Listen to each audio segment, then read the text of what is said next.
Okay, everybody, very quickly, I'm going to talk to you about what happens with the Spanish-American War and how we fight it. The first thing you have to think about with the Spanish-American War is our strategy.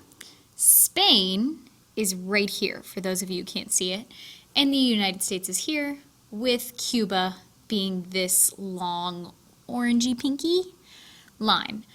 So obviously, it's going to be a Navy battle. We know that we're going to have to fight on sea. But the problem is that Spain has one of the most powerful navies in the entire world. So what the United States decides to do is to fight a two-front war. That is our strategy. What we do is we decide to fight Spain in two places. That way we've divided their navy in half and we've made them half as powerful. So we fight Spain here in Cuba. We send half of our navy here and our army to fight on the land. And then we spend the rest of our army and our navy to fight over here in the Philippines. So what we do is we effectively split them in half. And this is a very effective strategy. For the Philippines, we send Commodore Dewey, George Dewey, and we send him over there with the U.S. Pacific Fleet, which is a bunch of battleships that we send to the Philippines. And since the Philippines is a chain of islands, he basically starts off in the capital, which is a place called Manila. It's on the biggest island of the Philippines. And he sends the Pacific Fleet to Manila. Now, we were fairly confident in our U.S. Navy. We thought they would do pretty well, but nobody expected them to do as well as they actually did. On May 1st, 1898, 1 month into the war, Dewey meets up with the Spanish Armada, the Spanish Navy. The navies on both countries fight, and in only 7 hours, we sunk every single Spanish ship in their navy that was in the Pacific region. The United States, most of the ships survived, and in fact, we only had 1 American death. So right away, we've split their navy in half, and we've destroyed half of their navy in just 7 hours, which means that we can turn all of our attention to Cuba, which is what happens. Now, during this time period, a gentleman named William McKinley is the president. Later, he will be assassinated, but as for right now, he is the president. He had a Secretary of the Navy named Theodore Roosevelt, or Teddy Roosevelt. And when McKinley declared war on Spain, Teddy Roosevelt quit his job as Secretary of the Navy, which means that he was the boss of everybody in the Navy, quit his job so that he personally could go fight in Cuba. He raises a kind of a private army, if you will, to fight underneath him. And he called them the Rough Riders. You can see it written down right over here. This is a poster celebrating the Rough Riders.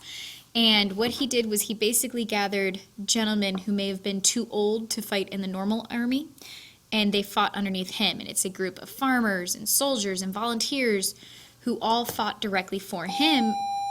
God bless. This is the second time this has happened when I filmed a video. There's the bell, but it's not the real bell. Don't leave.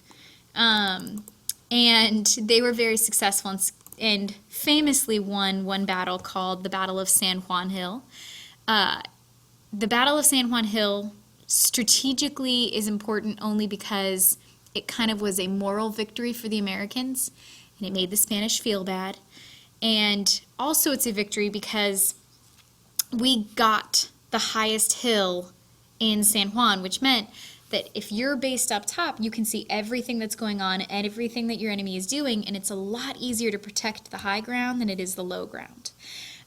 Roosevelt becomes nationally, internationally famous for this battle, and this picture is taken from that battle. Here he is with the suspenders and the glasses and the hat, posing with his Rough Riders, and you'll later see this picture again when he runs for president. This is posted on a lot of his posters. Now, shortly after this is June of 1898, the war ends. In July of 1898, the Spanish decide that they are losing, and so they pack up all their battleships and try to leave Cuba to get to Spain. And the Americans really wanted to send home a message, so as they are trying to leave, we then sink all of their battleships as they try to get away. So at this point in time, the war has been going on for 10 weeks. Not only have we beaten them in the Philippines in 1 day, but then we beat them in Cuba in just 10 weeks. And as they were trying to leave, we destroy every single ship, which means that we're going into treaty or a negotiation with Spain, and they have zero leverage. They physically cannot fight us because they have no way to get to us. So we are very much champions. Now, when the war ends, the United States and Spain sign a treaty called the Treaty of Paris because it was signed in Paris. Yes, I know you've heard about a Treaty of Paris before. We have plenty of these in American history. The reason for that is just that Paris is a neutral territory, and it's very easy to meet in a country where it's not anybody's home base. As a result of this treaty, Spain gives us the last of her territories. We get Guam, Puerto Rico, and the Philippines as territories, meaning we now own them, but they do not become states. Today, Guam and Puerto Rico are still territories. The Philippines is now an independent country, but I'll talk about that later. And then Cuba becomes completely independent. We do not get Cuba as a territory, but we agree to set up a protectorate relationship with Cuba, which is where we basically say they will be independent, but they will be our little buddy, and we will bodyguard them and make sure that nobody tries to take them over again. And that's how the Spanish-American War ends.